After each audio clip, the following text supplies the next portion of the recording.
Welcome to the Center for Fiction, Crime Fiction Academy's Slam tonight. I'm Jonathan Santlofer. This is my coworker Alison Gaylin, also a great writer who has a new book about to come out, which I just told Alison I almost couldn't get here because I'm reading it, so I couldn't break away from it.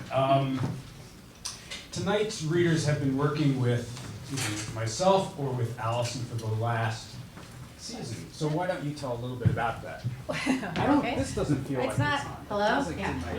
it's in my head. So we had 2 6-week workshops in a row, 12 weeks total, and we went through a variety of exercises, but everybody also has these wonderful works in progress, and I'm so impressed with both classes. I can't begin to tell you. I mean, with settings that range from Venezuela to the wilds of Williamsburg, with characters that range from hitmen to historians. It's really a wonderful, fascinating group of works in progress of crime fiction that we've been working with. We're very proud of you all and really looking forward to hearing. Yeah. We are indeed. I just wanted to say a couple of things that Crime Fiction Academy was sort of the brainchild of Noreen Tomasi, the director of the Center for Fiction. She has a passion for crime fiction, and so we created this. It's the only really program that's totally devoted to crime fiction. Many of the students who have come through Crime Fiction Academy have published stories, several have published novels. I also want to say that it's ongoing, and starting in February we have a new program, and the master classes, the speakers for the master classes coming up are Richard Price, Lee Child, and Sarah Paretsky. So I think you'll want to check the website for those dates. Speaking of all of those people, I just want to say that I've introduced a lot of those really well-known writers from this podium, and tonight we are introducing a whole next generation of crime fiction writers who we feel really proud of. You should grab a drink, it's like, it's a really no one's reading for more than 5 minutes, but it's very fast, and we're going to do it without a break. So if you haven't gotten a drink, you might want to grab one, get comfortable, and stick around after to meet anyone and everyone. And okay, we're going to start right now. Alison, the other Alison. Yes. I'm Alison Adler. I'm an acting coach and a writer, and I love science fiction and crime, and I also love Crime Fiction Academy. I'll be reading a piece from my book, The Foo Fighter, which is a fictional story based on my father, who was a screenwriter, Alan Adler, and it's his experience during World War II through to the McCarthy blacklist and the crime and injustice he endured for telling the truth.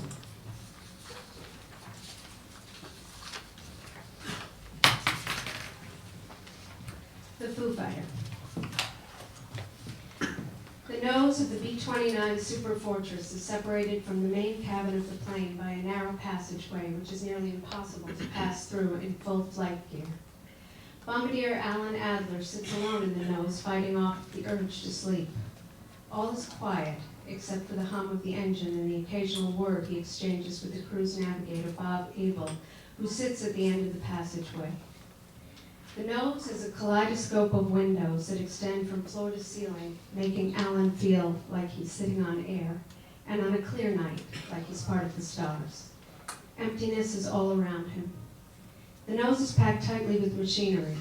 There are machine gun turrets on either side of him, and the Norden precision bomb sight, the same sight model that was used to drop Little Boy on Hiroshima, is in front of his chair. The gunner's chair is comfortable enough. It's been a long night, and Alan's eyes begin to close. As he falls into a light sleep, he sees himself, a young boy, at his desk in his bedroom on Hester Street, while his father lays on the bed listening to the fight on the radio. He draws a giant monster that emerges from a salt mine to gather energy from the sun. A bubble reads, "The Salt Man awakens." The monster's hands reach out to feel the warmth of the sun's rays, bathing in the light's energy. A gentle smile slowly spreads across Alan's handsome face as the light outside the plane grows brighter.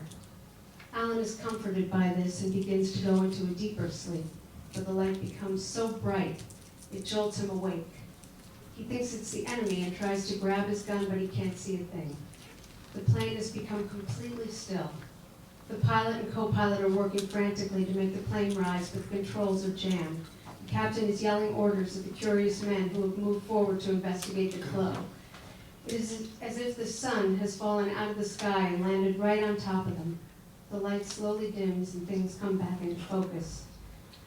Alan can feel a presence on his right side. He's paralyzed with fear, but slowly turns his head. As the light goes out, he sees a giant silver disc-like object perched sideways next to the plane's wing. It's perfectly round with a raised center. It's as flawless and smooth as a faceless, polished coin, the quintessence of a UFO. It's silent. Alan tries to move to the gun, but is immobilized. A single ray of light shoots out of the saucer, shining only on Alan. 3 smaller beams shoot out of the light, one in the center of his forehead and one on each temple. A series of unidentifiable symbols flash quickly in the light, but all Alan sees is the beauty and clarity of the universe. His fear is gone. In a flash, the ray is gone and Alan is reanimated. He looks in front of him to see the sky as a movable solar map charting out the universe. And for a brief moment, he understands everything. It quickly falls away like ash, and in an instant, he's back on the gun, and it's forgotten. With a speed beyond perception, the object is now settled in front of the plane for the whole crew to see. All activity has stopped. There's nowhere to go. They're now in the hands of whatever this thing is. The plane is still. Alan sits stiff as a corpse in the gunner's seat. He feels as if a killer has entered the house, and he might live as long as he doesn't move. He wonders whether this will be his end, whether this is a new enemy, not the Germans or the Japanese that will kill him. This is the beginning of a new war. This aircraft is not a food, it's something else. The men stare silently at the craft, terrified and mesmerized. Suddenly the B-29 jolts forward, and all controls are wildly beeping. And with amazing speed, the disc disappears into the night sky, leaving the sky around the super fortress empty once more.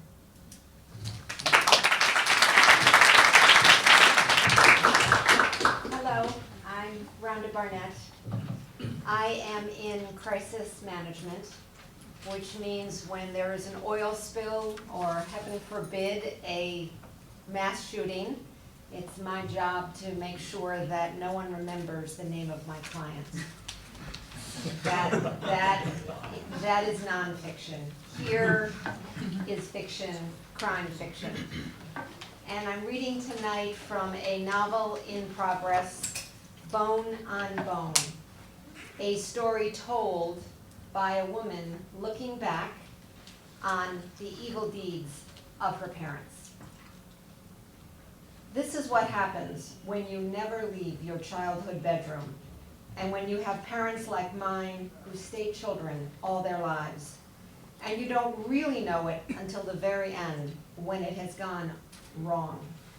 I told that to the police, but they didn't really have any way of understanding it. I never expected them to.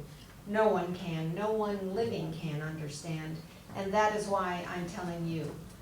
You are so sweet, so fuzzy and understanding, and almost 40 years of being the perfect teddy bear, a perfect friend by my side, waiting upstairs through all the mess. Your expression never changes, but I know you've taken it all in, and you believe, you know, you trust, you never doubted any of this. I miss being home, even though every day since that day I realized I was the product of 2 people who should never have had a child. When did that happen? When did I look at my teddy bear and say out loud, with any luck, I will get out of here before it's too late? I don't remember. I really can't remember a time when I didn't believe that everything was going to change in a few days.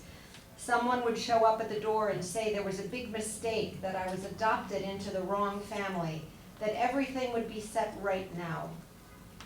When I read of the American orphan children set on trains across our great country, I wished I was one of them, off on a new path. I dreamed of me and my teddy bear in our beautiful land. The rest of America would embrace us in some new way, but that never happened. You see, I never really left my room, but I did listen. From the time that I knew what words meant, I listened to both of them. My parents weren't really separate in my mind. They were two parts of one person. Upstairs, I heard their voices intertwined, never angry, never sad. Only a few times did they remember that I was there at all, that perhaps I needed milk, or my teddy bear needed brushing, or that I needed to grow up. My mother's voice was actually lower than my father's, but maybe it was just softer. She always began the same way. There might be ice cubes circling in the glass, too. I couldn't hear them, but I could picture them. Darling, she'd say, let's play the curator's game. I knew, even you, Teddy, knew about the curator's game. It was the first big word that I learned. We have so much already, my father would say. I could hear him settle into the big chair and a squeak inside the chair that reached me upstairs. There was a mouse or a bat or a screaming spider that lived inside that chair and spent a lifetime complaining when he sat down. So it was the two of them, talking. Fine, he'd say, 1 round. Okay, she'd say, and laugh. That was the sweetest part of my mother, her circling laugh that floated on air and circled around itself. I believe that her laugh was pink and yellow and twirled around itself and then vanished into the air. Of course, none of that was true, but the curator game was true, all true. We lived outside New York City, a full 60 miles away. What people don't realize about the great dense city is that just outside it all quickly falls to country.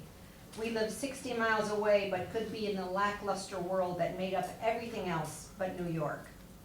All right, my mother would say, if you walked into that gallery, the one at the penthouse at Park and 58, and you wanted to get in and out with something completely delicious that we would love forever, what would you do? I heard the chair squeak and my father twist his long legs. I would tell them I was a surgeon, having to perform a specialized surgery with someone whose knee was bone on bone. Agony. And that I needed the inspiration of a certain sculpture before I began. Please let me in, I will be brief. There was that beautiful laugh. But you are a surgeon, bone on bone. That is what you already do. He was quiet. They were both quiet. And that is when I knew the game had moved from a game to a plan. I drew a breath that cut the inside of my throat. We should take her with us when we go, my father said. One child is really fine by herself, my mother said. It's when there's more than one, you have to worry. Thank you. Can you hear me? Yeah. Okay, I'm George Baer. I'm a retired doctor, and I just found out I'm also a member of the new generation of crime writers. My reading is from a yet untitled crime novel that spans 2 generations of a World War II refugee family, mother, son, and grandson. The son arrived in America at age 10 and spent a couple of good years in New York getting Americanized, before being once again displaced, this time to a chicken farm in the South Jersey Pine Barrens, where at 13, he now reflects on his situation. Nowheresville, New Jersey, 1949. Question: when a chicken lays an egg, which end comes out first? You think the skinny one. Let the bird ease into the job nice and slow. Turns out it's not so. Check that out in the school library. The fat end comes first. More efficient that way. Must hurt like hell though. Like squeezing a big hard turd out your asshole, only worse considering relative sizes. Looks like Mother Nature prefers efficiency to comfort. Doesn't surprise me. Mother Nature sucks. Went to the library because of what happened last week when me, my stepfather, and a couple hired hands were cooping 20-week-old Leghorn pullets. At 20 weeks, pullets start laying eggs in earnest, and it's time for them to stop free-ranging and get serious about their work. That they can do only when jammed into a coop. The 2 rows of stacked laying nests at each end where business is conducted, always in sight. Otherwise, they spend all their energy running around, jumping over chicken wire fences, roosting on trees or panicking whenever an airplane passes within sight or sound, which happens fairly often, and which the dumb birds confuse with the occasional chicken hawk. Our farm is deep in the boondocks, but smack under the air corridors to and from New York and Philly. Lucky us. In any event, I'm running around like a lunatic that day, a 4-foot wire chicken hook in hand, chasing the pullets. They're fast. But if you corner a bunch, one will always try to escape past you near enough for you to hook a leg, yank her towards you, and grab her. Crating and releasing the pullets, and in between lugging the crates to the coop are a pain in the ass. The birds get hysterical. Feathers fly into your eyes and mouth, and lifting and carrying one end of a heavy crate is no picnic. But I enjoy the nabbing. There's a feel to doing it well. Skill and timing are required. So it annoys me when I catch sight of this pullet standing dead frozen, legs spread, giving me a goofy stare. What's her problem? Move it, idiot, I yell, and run straight at her, waving my hook over my head. That should do it. Normally these birds bolt, wings flapping if you so much as clear your throat. Not this one. I stop in front of her and see that she's not staring at me, just straight ahead, paying me no mind whatsoever. I walk around her and spot the problem. A monster egg making its way on her ass or cloaca or vent or whatnot. Vent is the right word. I remember it because when I first heard it, I thought of my mother, who speaks Polish so correctly that she kept its pronunciation while learning English. Ven vi wizarded Vermont, she once told an American acquaintance. The event to the bush. In any event, that egg's not making its way anywhere because it's stuck. What is moving back and forth, more forth with each push, is a shiny, gooey, pink-red circle of meat clasping the egg. A blow-up. Never saw one before, but heard of it. Bad news for the farm, worse for the chicken. Bad for the farm because once you get one blowout in a flock, you're likely to get more. Worse for the chicken because it's a goner. Here's what happens. The tube of muscle that's supposed to push the egg out is doing its work, pushing and drawing back, pushing and drawing back in a nice rhythm. The egg's not cooperating, but the tube doesn't know that. Get that thing out of me, says the rest of the chicken, and the tube starts turning itself inside out trying to follow orders. I step back about 15 feet and wait. Happens soon enough. Some nearby pullets know something up and start gawking at the scene. A brave one decides it's safe to check out what's what, heads for the squawking bird's inverted vent and gives his gory flesh a little peck. Others join in, and in about a half a minute are having themselves a bloody feast. Their target doesn't move, just stands there, pushing and drawing back, pushing and drawing back. Now that's concentration. Hey boy, there's work to do. One of the hired hands walks by me from behind, shoos off the cannibals, bends down and wrings the blowout's neck. He straightens up and gives me a nasty look. Why you been standing there and letting them make a mess? Don't want blood on my hands, I explained. A pullet, her beak bright red and drippy, stops right near me, satisfied. The chickens belch. Here, chickie, chickie. And I lunge for the fucker with my hook.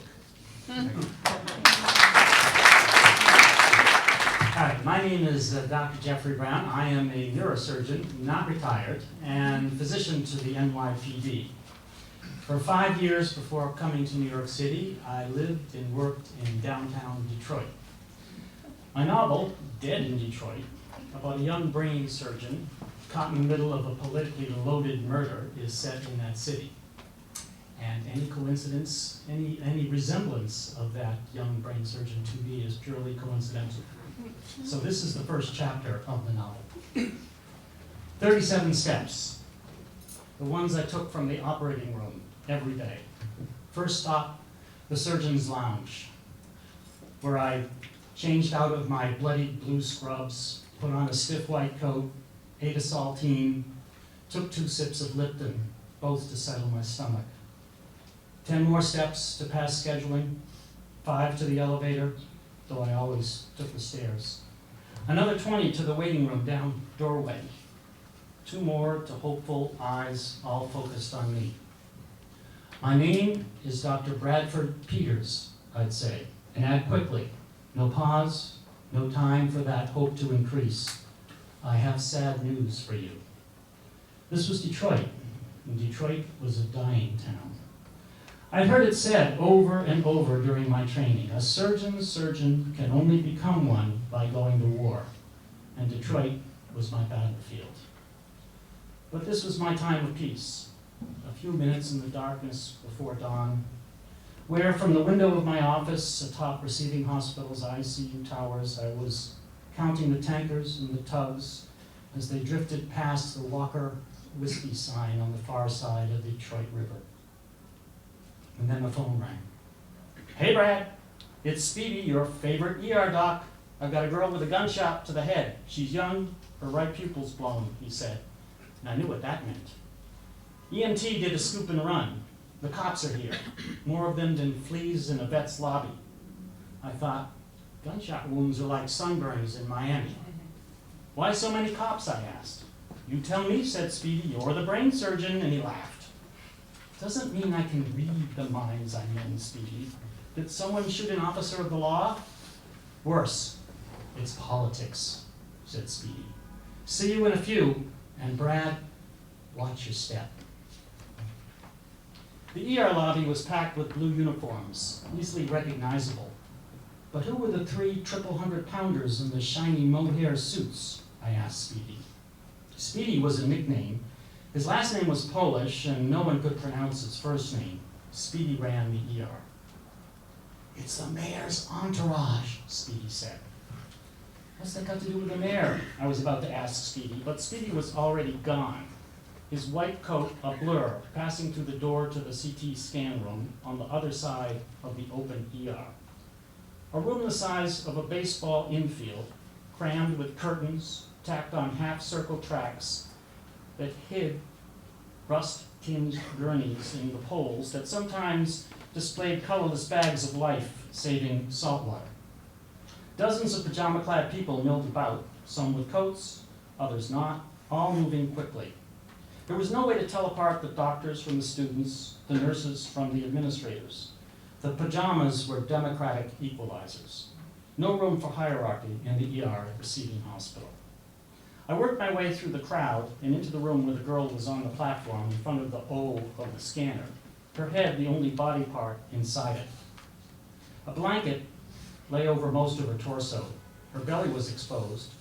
Torn shreds of a yellow cotton dress splashed through the daffodils, splashed through like daffodils, poking through an early spring snow cover. She had a red splotch on her forehead, but it was a birthmark, not a bullet hole. A bloody bandage covered one eye, and the other eye was wide open, a dilated pupil staring out unfocused. I waited for the hum of the machine to quiet and the platform to slide her forward. On the other side of the blown pupil, I found a fingertip-sized hole in front of her ear. I looked out at Speedy. Check the other side, he said, quiet and serious. Under the bandage, something that looked like an open mouth spit gobs of pink and yellow pudding at me as the ventilator clicked and whirred a breath of air and the sheets fluttered up as her chest filled. I watched as another gob of pudding spurted out, lost memories on the way to eternity. The shooter had to be standing at a distance from her, I said. The bullet had time to slow. It did more damage on the way out than if it had been speeding through.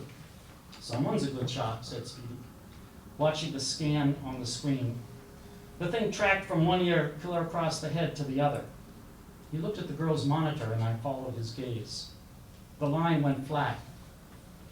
A red LED flashed, an alarm that clanged at a pace the girl's heart should have been beating, but wasn't any longer.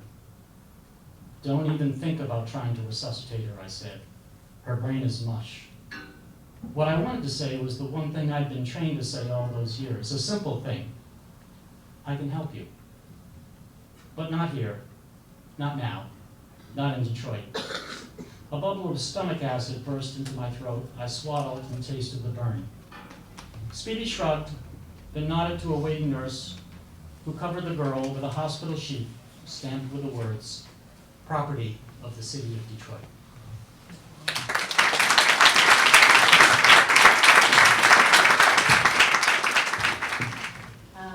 My name is Gemma Clark. I am not a brain surgeon. Surprising. I began my career doing the very antithesis of brain surgery. I was a model. And then I became a sports journalist in the UK for several years. I wrote for the national newspapers. And I've since made another very obvious progression to writing crime fiction. I moved to New York 5 years ago, pursued a long-distance relationship that has produced a marriage and a baby, thankfully. And I'm going to be reading from a novel called The Distance, which is about a long-distance relationship that didn't go so well. And it's a sort of domestic noir, and it's told from the perspective of two sisters. So this chapter is an early chapter, and it's from the perspective of Chloe. May 13th, 2015. I'm watching her. She doesn't notice me, doesn't see my freshly blown out hair or the new eyeshadow I'm wearing. She doesn't register the amount of effort I've made to look this casual, the expensive jeans, the cashmere sweater that falls artfully off one shoulder. She doesn't see me because I'm more than 10 years older than her, ancient and drab. I am prehistoric pottery to this girl, pockmarked by time and tide. I should be easy to spot. I'm sitting alone on a bright orange sofa in the middle of this wide open office space. The kind of space that used to be a warehouse where something tangible like grain or wheat was stored, that is now what you might call an ideas factory. There are brightly coloured beanbags, and chill-out zones, and artisanal snacks. Some kind of Euro-funk music thumps loudly out of high-end speakers. What my husband thinks he's doing working here is beyond me. We are too old for this. She, on the other hand, is irritatingly young, pretty and buoyant, bounding around the space like an excitable puppy. All the men smile as she skitters past them, as if they want to reach out and pet her. She is wearing jodhpurs, which I thought went out of fashion in 1994. It's an alarming experience to see the uniform of one's youth repackaged as retro. Her body is pert and petite, too lithe to have housed any beings. Her face is plump with the promise of a future still to unfold.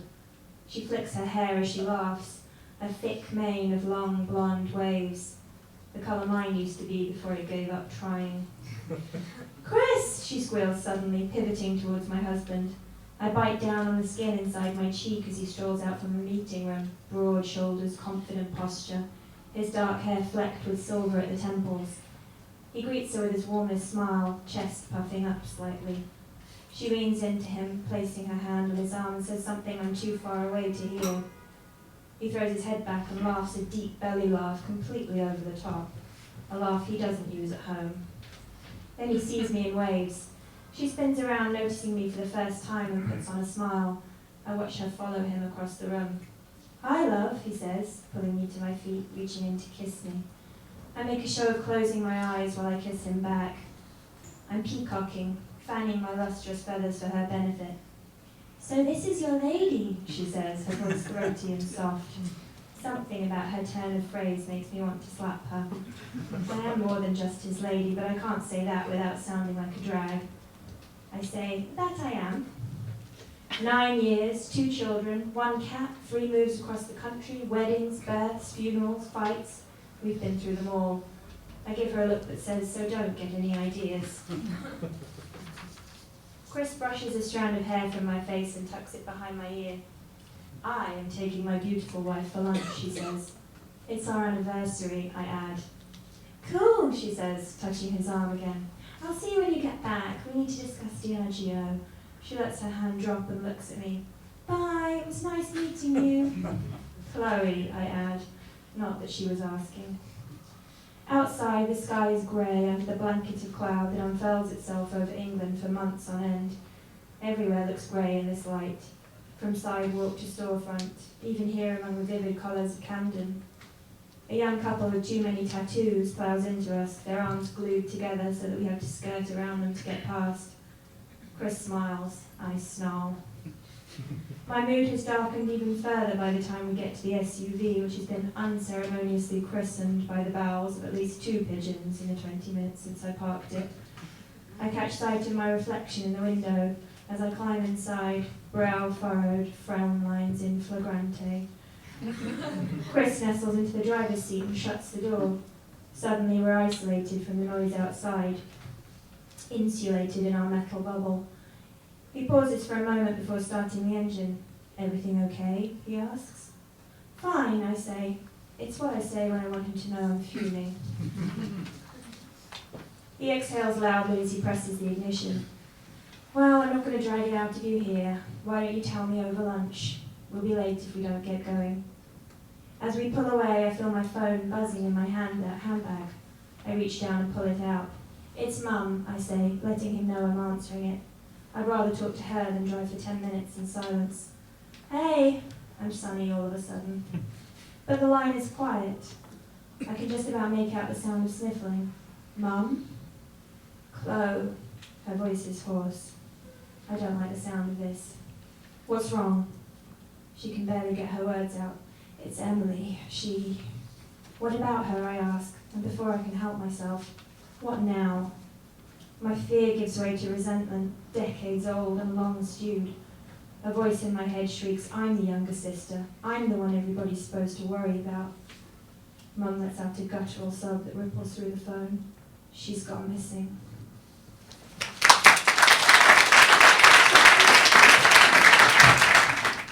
My name is Anna Dunn, and I have yet to be a model, sports writer, or brain surgeon, but there's still time. So that's okay. I am, however, an editor and writer of what I like to consider magical realism cookbooks. The most recent is called Dinner at the Long Table and will be published in October by 10 Speed Press.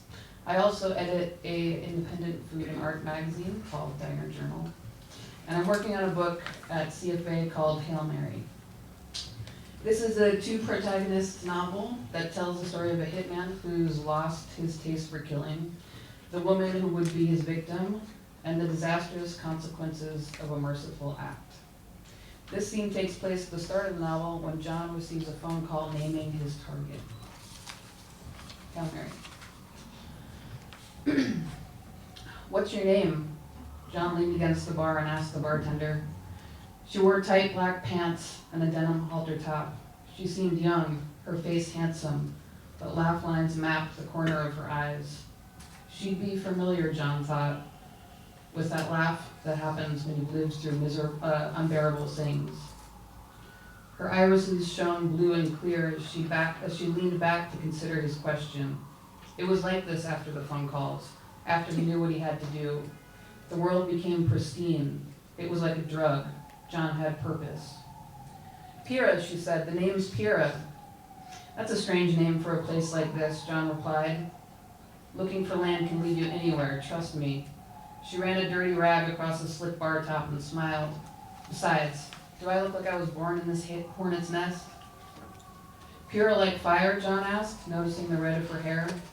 Something like that. What's your name? She poured them more tequila and leaned forward toward him, letting her hair drop in front of her face. The name's John. He'd considered an alias more than once, but never came up with a name less memorable than his own. She was close to him now. He could smell tumbleweed, woody and sweet. He looked to the side and checked the young couple who had settled in at the bar.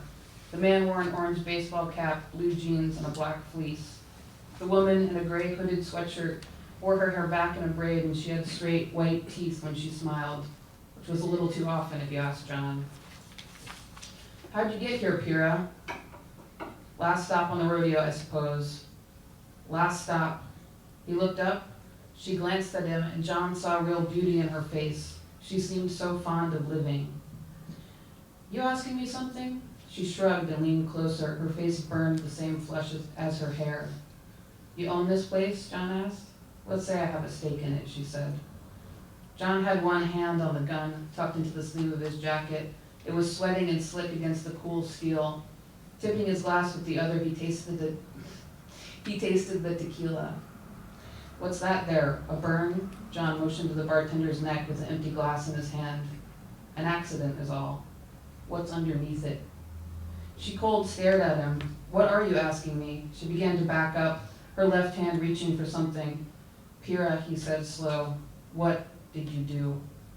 She knew what he was saying, and the knowing ran between them as fast as cheap gas on a burning fuse. He stood up and showed her.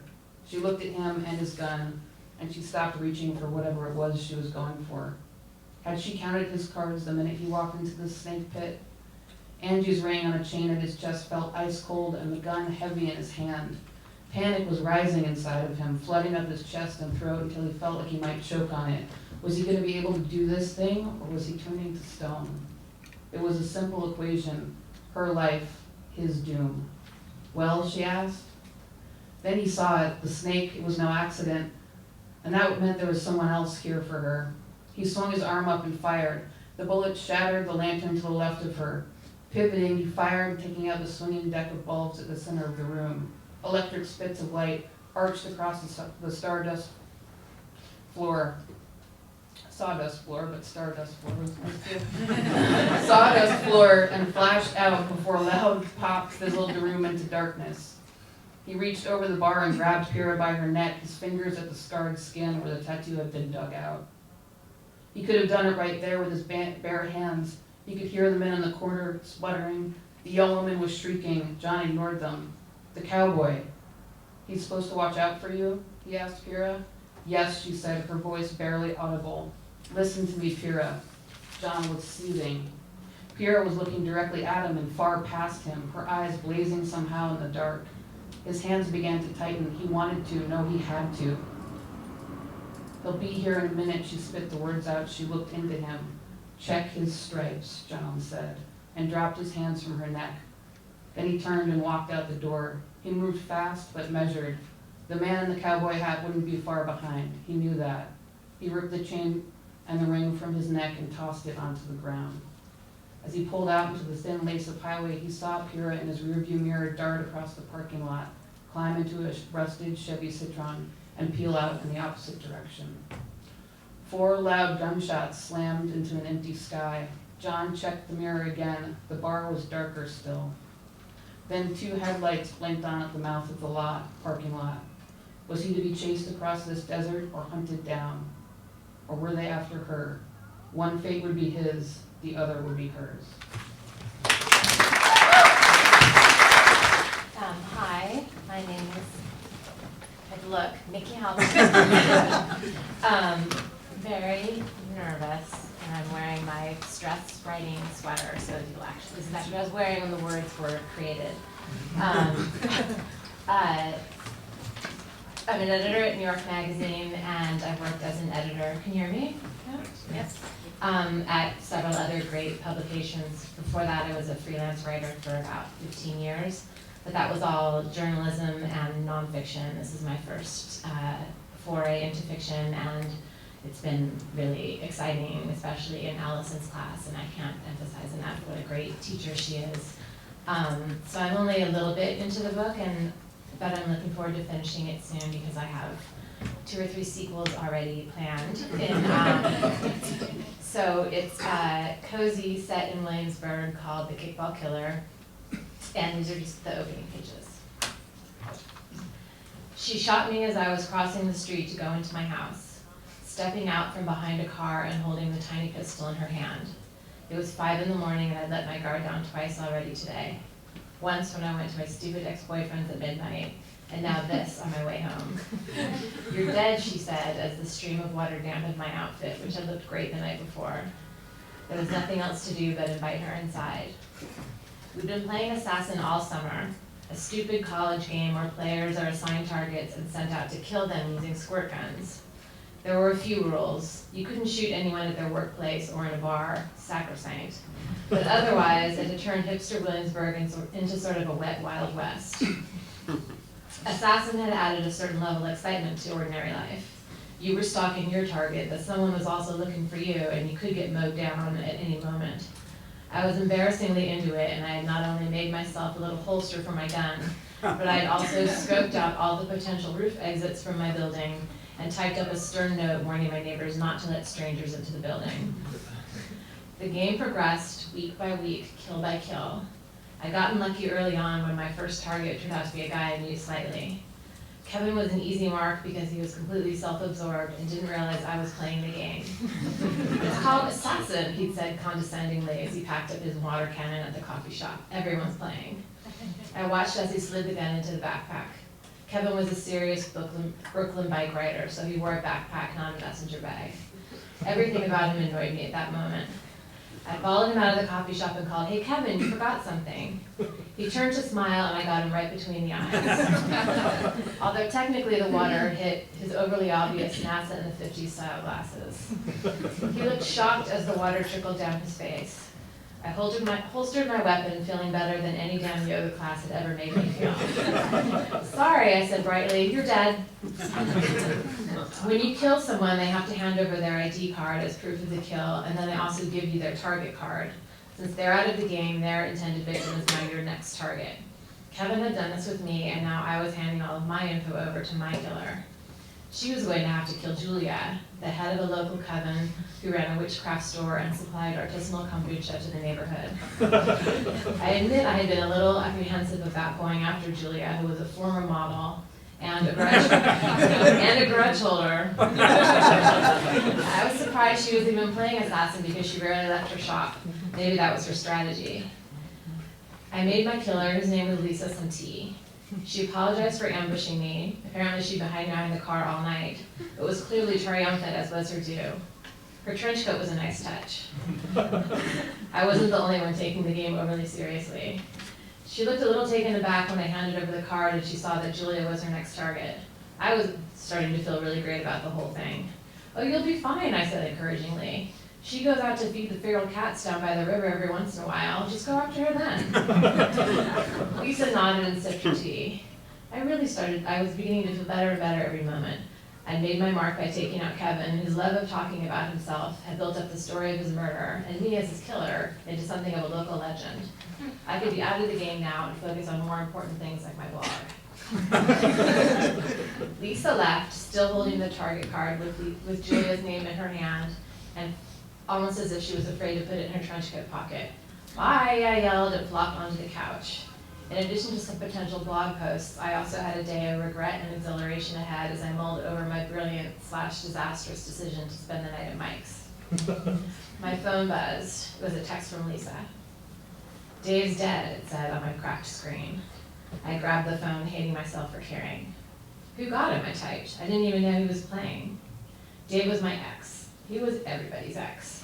And the biggest drama queen in Brooklyn. I would never forget the time he forgot my birthday and then showed up under my window to play me a song about how sorry he was. Things like that always seem so great and romantic at the time, until you then have to hear the song every time you see his show, and everyone acts like his feelings are the ones that matter, because he is so sorry. And he's singing the song and everyone's saying, "Oh my God, Dave is so great. What do you feel like screaming from the stage? He forgot my birthday," to get your side of the story across. As the inspiration for that song, I had probably gotten Dave laid as many times as his practiced soulful looks and his brown eyes had. Supposedly there was an entire record in the works about how sorry he was with regards to me. I should get royalties. Anyway, I wouldn't have thought Dave would have time to play assassin. The only things he's ever organized about are hooking up and working his occasional shifts at the last surviving video rental store in the nation. I truly wondered what he would do for work after it closed, as it was the only employment he'd ever had in his entire life. He spent most of his time just flirting with customers. I don't think he'd ever even touched the register. My phone buzzed again. I read Lisa's reply. "No, it's not assassin," she wrote. "He's actually dead."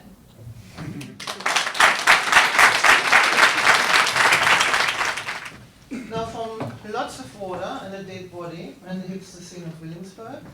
To lots of water, a dead body, and the expat scene of Venice, Italy. I'm Erika Jakubasa. I lived in New York for 16 years. Before that, I lived down under and in Germany and worked as a producer and writer in TV documentaries and in serial drama. And my first novel is a psychological thriller called On Water, and it is set in Venice, a city I never tire of. It's a story of Kate, a 20-something small-town girl with big dreams and a lot of family trauma to overcome. She gets an offer from a woman in her New York writing group, an all-expense-paid trip to Venice with one catch. She needs to spy on the woman's husband and find out whether or not he's having an affair. Kate's quest ultimately leads to betrayal, sex, and murder. The scene I'm about to read is the first real meeting between Kate and the woman's mysterious, charismatic husband, Leo. Kate had expected to find different glass vitrines showcasing the long and proud history of Venetian textile art. But the space that opened up behind its nondescript entry point was nothing like a museum or exhibition she had ever seen. More like a huge fantasy boudoir. The most glorious runs of antique textiles covered every wall, and every room partition was adorned by ornamental materials hung from wooden rafters high above the marble floors. Mounted high onto the walls and partitions were paintings of naked bodies and scenes full of lusciousness and sensuality, and underneath an exhibition featuring the work of photographer Dora Maar. One corner of the space was housing opulent oil paintings depicting scenes from Wagner operas, and in another corner large still lifes were basking in the sunlight streaming down from the theater dome above. Kate's exuberance of just a few moments ago almost instantly changed into a state of wonderment and made her feel like Alice having fallen into the rabbit hole. At the far end, a sofa, almost as wide as the whole exhibition space, drew her attention. Above it, paintings of nude females turning their backs towards the gaze of the onlooker. Big round saucer-like Venetian lamps and ceiling-mounted 1920s-style metal stage lights illuminated the scene. Stunned by the opulence around her, Kate almost fell into the sofa. There was a low glass table in front of it, and next to an abstract metal sculpture of a horse lay the visitor's book with a pen attached to its spine. Hoping to find a key that would help her comprehend the century onslaught before her, Kate started to leaf through the book's pages. To her surprise, most comments were rather banal, with wonderful and amazing describing the depths of many visitors' experience. It was the exceptions that grabbed Kate's attention, those comments that seemed in tune with the almost sexual vibe of this salon. Highly seductive, wrote a Peter X, and a Mary Anderson from Texas remarked that this was a life-changing experience and a realization of what art was able to set off in humans. A comment that had just been entered struck a chord with Kate. I found this space and the emotion found me. Thank you for this, Mariano Fortuny Matrazzo. The signature read, NL, Venice, St. Petersburg. Kate felt a strange pull, almost a desire to know the person who wrote these words. Venice, St. Petersburg. A person living in between countries and cultures like herself? She looked up from the visitor's book to get her bearings. To one side of the sofa was a black corridor leading away from the salone and into another part of the palazzo. Almost in trance, Kate got up and followed the sign promising a modern light installation at the end of its tunnel-like entrance. Soon she found herself in a cube filled with red light bouncing off pitch-black walls, a work of art that did nothing to alleviate her sense of displacement and confusion, and less to bring back a sense of reality. When she left the cube to return to her seat, a couple was sitting in her spot. The man was adding a comment to the visitor's book. The woman looked over his shoulder to see what he was writing. His grey hair suggested that he was older than her. Kate had seen this mass affair before. The man looked up. It was Leo, and the woman next to him the one who had accompanied him to the Wagner event. For a moment, Kate stood frozen. Here was the man she had been looking for. And she was out of her depths and disoriented, not knowing what to do next. Her eyes met Leo's. Lightning went down her spine. Part of her wanted to take flight, but the other part knew she couldn't let this opportunity pass. Thanks.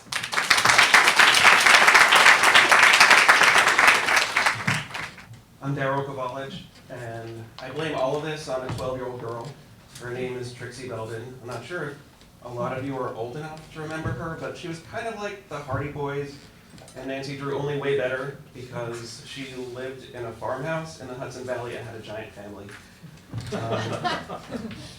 But anyway, when I'm not writing or thinking about crime fiction, I sell drugs for the man, which is to say I'm a creative director and copywriter, and I work in advertising.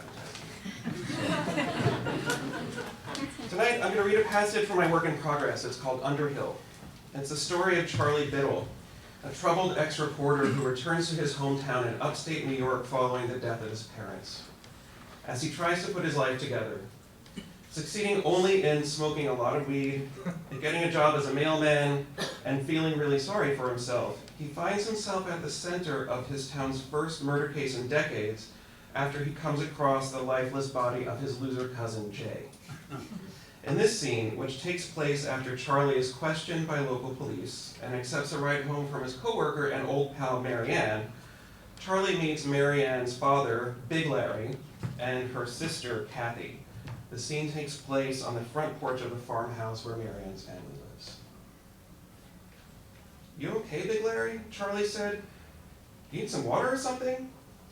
Big Larry held on to his artificial larynx tightly and waved his hand, as if to clear the air of Charlie's concern, and took another nip of Jim Beam. Inside the house there was a crash, like a chair being overturned, followed by heavy footsteps lumbering down the hall. A few drops of whiskey dribbled from the corner of Big Larry's mouth. "Pop, you out there?" Kathy called from behind the screen door, her voice a husky echo from within a deep well. "I heard Marianne's car. Is she with you?" Kathy threw open the screen door in a panic, but stopped short halfway across the threshold when she saw Charlie. "Holy shit, Charlie, I just found out about Jay. I had no idea. Are you okay?" Kathy looked at Marianne, then stuttered to a stop and tried to catch her breath, her dark hair balding and matted against her forehead. Charlie realized he hadn't seen Kathy since he returned to Underhill, not that he'd been looking for her.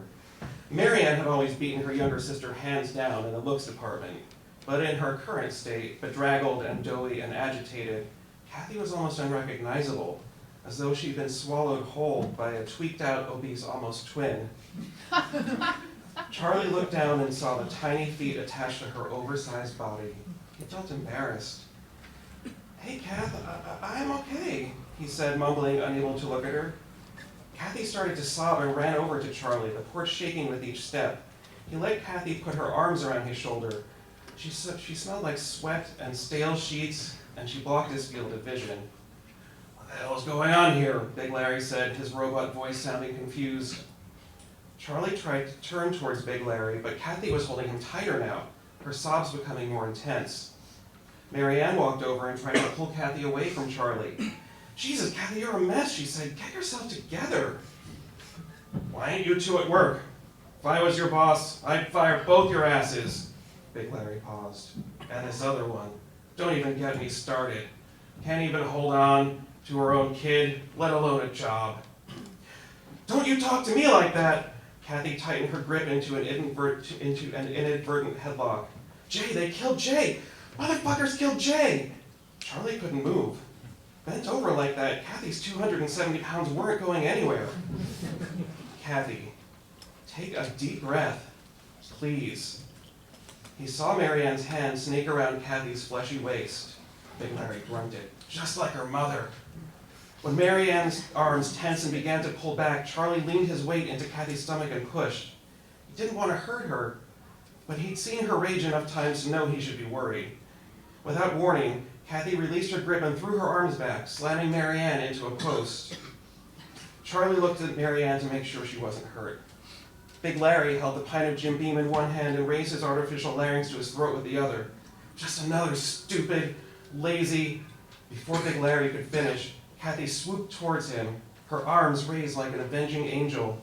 Marianne screamed. Still stunned, Charlie didn't move from his seat. Kathy grabbed Big Larry by the shoulders. "You miserable! You will never speak to me like this again!" She shook him so hard the bottle flew from his hands and the metal cylinder flipped over the railing and into the driveway. She picked up the bottle and stomped into the house and up the stairs. Marianne ran to Big Larry and knelt in front of him, all his anger displaced by loud, raspy gasps for air. "Pop, look at me, are you okay? Are you okay, are you?" Big Larry nodded weakly and pointed again at his throat, moving his eyes from Marianne to Charlie and back again. Charlie got up from his chair. He felt unsteady on his feet, but walked down to the driveway to look for the artificial larynx. He got down on his hands and knees and felt for it among the overgrown rhododendrons next to the steps. Kathy threw open a window on the second floor and leaned out. "The hell did you do with my weed, Marianne?" Marianne was still kneeling in front of Big Larry, stroking his face and holding his hands and talking to him in a quiet voice. Charlie lay flat on his stomach and saw the larynx about halfway between the front wheels of Marianne's car. "Marianne, where's my goddamn weed?" As Charlie shimmied under the car, he remembered the weed. His weed, still sitting in the unlocked strongbox in the back of his truck, waiting to be delivered to the customers along his mail route, waiting for the sheriff to find it. Hi, everybody. My name's Sean McCluskey. I work as a Deputy United States Marshal, which means I get called in to handle any federal case that the FBI is afraid won't get any press coverage. I've been a cop my whole life, and I don't think you can love police work without being fascinated by crime. So I've chosen to write about a crook, a good one, but mostly a good one. My book in progress, Bad Penny, is about a thief for hire named Penelope Halliday. I like to think of her as James Bond's disavowed niece, who is just about as clever and skillful as she thinks she is. In this scene, Penny's broken into a swanky hotel room to steal a work of art. She's used knockout drugs to incapacitate a smuggler named Otto and a thug with the unlikely name of Gleb, and now she pulls back a curtain to claim her prize. It might not have been the ugliest painting I'd ever seen, but it was a strong contender.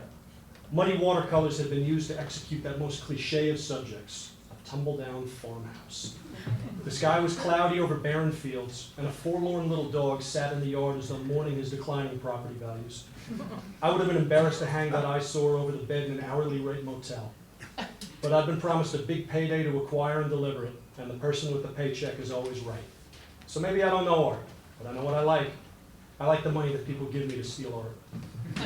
The painting was small, barely a foot square, enclosed in a warped and battered wooden frame and set on a brushed aluminum easel. No sound of laser tripwires or vibration sensors, not that I'd expected any. Nitakris Stavos, the guy I was stealing from, was an old-school gangster, relying on his troop of paid guerrillas for security. I unclipped my knife from a backpack strap. Fancy little thing, unbreakable carbon fiber and razor-sharp ceramic. Goes through metal detectors easier than a prom queen through a lacrosse team. I flipped it open and got to work. 4 careful slashes freed the stretched linen from its termite-riddled frame. Now, ideally, I would have pried that frame apart and gently removed the canvas from its stretchers, but the buyer wasn't picky about condition, and I wasn't one to make extra work for myself. I used the canvas loose, that bookstore smell of aged paper wafting out after it. I knelt to set the painting on the carpet. It wasn't any prettier down there, but it seemed to be in decent physical shape. Slight fading, but the watercolors appeared to be adhering to the canvas just fine. Not bad, considering that it was over 100 years old. I stowed my knife and opened a large pouch on my pack. Inside was a foot-long cylinder of high-impact plastic. I spun its end cap off and dumped out 2 rolled sheets of non-stick glassine paper. I lay one sheet over the canvas, then I flipped it over to set the other piece on the back. Fine art sandwich, hold the fine. Over on the table, Otto's phone started ringing again.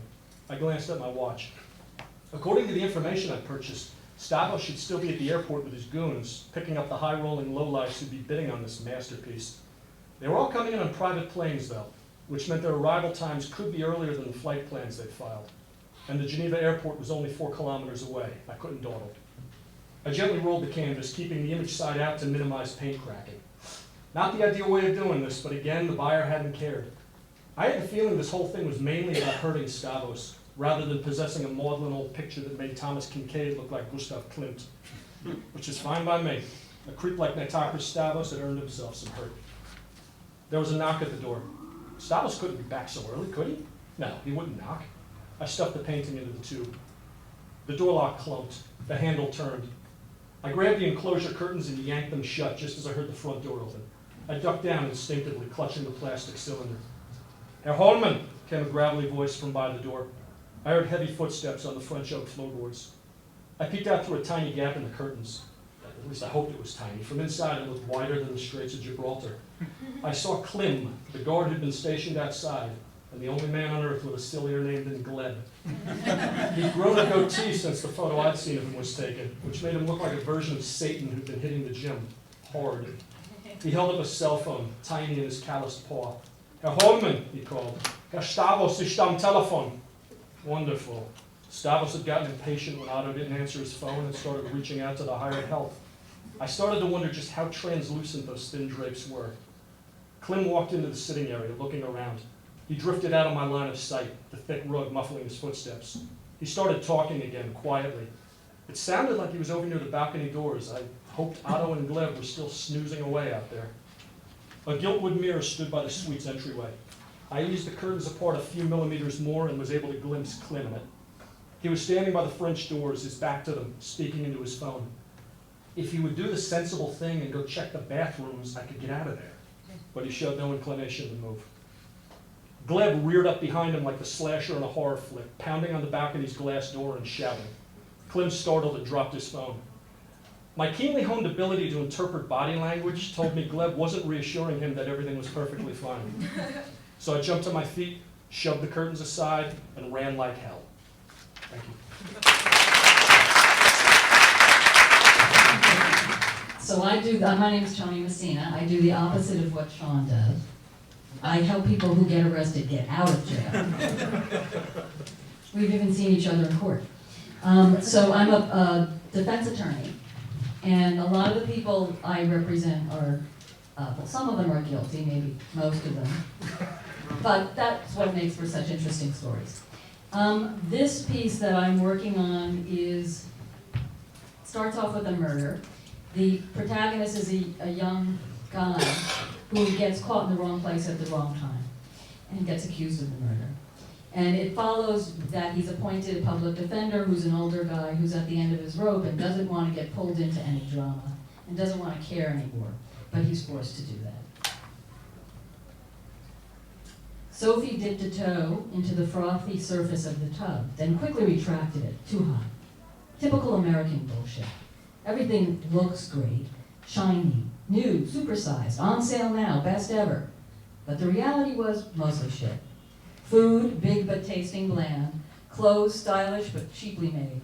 Bathtub so huge, it took gallons of water just to wash her pussy. A wasteful culture, and a naive one. Sophie preferred her native France, cynical and world-weary, but at least honest. Where was that boy with her dope, she thought. He'd promised to be here by now. She shook her head and sighed. No, he was reliable, he'd be here soon. She looked down at the water, so inviting. It would calm her. Then put her foot back in, the water a bit cooler now, one leg then the other. She thought about the second bidder for the book she'd been paid to deliver. The caller had offered her a number much higher than the one she'd gotten from B. So she mentioned it to him, not crassly.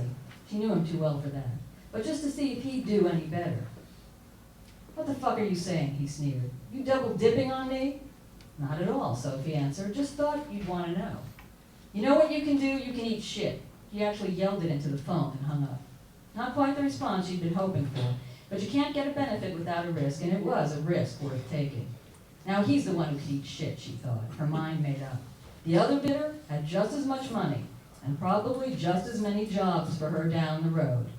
She'd sell the book to him, then leave town fast. By the time B found out, she'd be halfway across the world, sipping tea in Saigon and getting heroin for the price of water. Sophie settled into the tub, warm water covering her breasts. She fought to stay alert for the boy's gentle movements when he came, but soon the combination of jet lag and enveloping heat overpowered her. She leaned back and let out a breath. It was hard to tell how long she'd be sleeping But the water was tepid when the sound of a door opening from the other room reached her. "Vincent," she called out, "is that you?" She sat up and reached for a towel. "Leave the stuff, take the envelope, it's all there." Then she heard whispering, "Vincent! Vincent!" She called louder. But before she could step from the tub to bolt the bathroom door and look for what? Toothbrush? A double-edged razor? The door flung open and two men stood there, undisguised, both wearing gloves, even though it was summer. They had guns aimed at her. "Shouldn't have done that," the smaller one, square-jawed, said in halting English. "Shouldn't have done what? I did nothing." "Bullshit," he said. "You know what you've done." "And now you get punished," the bigger one said, in a way that clamped her chest as though he'd actually grabbed and squeezed it. "Look, there's money by the bed. It's yours. Just let me go." "I'm afraid that's not an option now," the smaller one said, then tipped his head toward the other man. Backed into the tub with both men between her and the door, Sophie grabbed a towel from the bar and snapped it at the closer man's face, but it wasn't enough. He held it in his bear-like grip, yanked her forward, causing her to lose her footing. She fell into the tub, cracking her elbows against its sides and splashing water across the floor. The room went black for an instant, then wavered as she reopened her eyes. "Fuck," the bigger man said as water hit his shoes. Then he came toward her with his fist. Sophie made it only to her knees when his punch connected with her stomach, causing a sickening crack to her ribs and retching something filmy from her mouth that hit the man's face. "Bitch," he said, grabbing her shoulder and the top of her head and forcing her down under the water. Sophie struggled for breath, but each gasp only brought more water to her lungs. She pushed hard with her legs against the wall and flailed her arms, trying to grab anything within reach, but there was nothing. The man's gloved hand held her firm. Her knees flailed in the air, her head underwater. She tried to to calm herself, but couldn't get past 3. She had a brief flash of herself and her sister in France, playing in the tub as children, sinking under the water, their laughter filling the room. She pushed up again, hard against the man's hands, but he only pushed back harder, his grip unyielding. Sophie's lungs straining, aching. Her last visions through the water were the blurry faces of the two men she didn't recognize, 2 names she'd never know. When they were done, the smaller man closed her eyes, while the other plucked the towel from the floor and used it to swab the puddled water and any footprint. Then he slung it on his shoulder, and they started to walk out. The smaller man looked back. Sophie's hair had come unpinned in the struggle, and she lay with it surrounding her head like seagrass skimming the water surface. Thank you.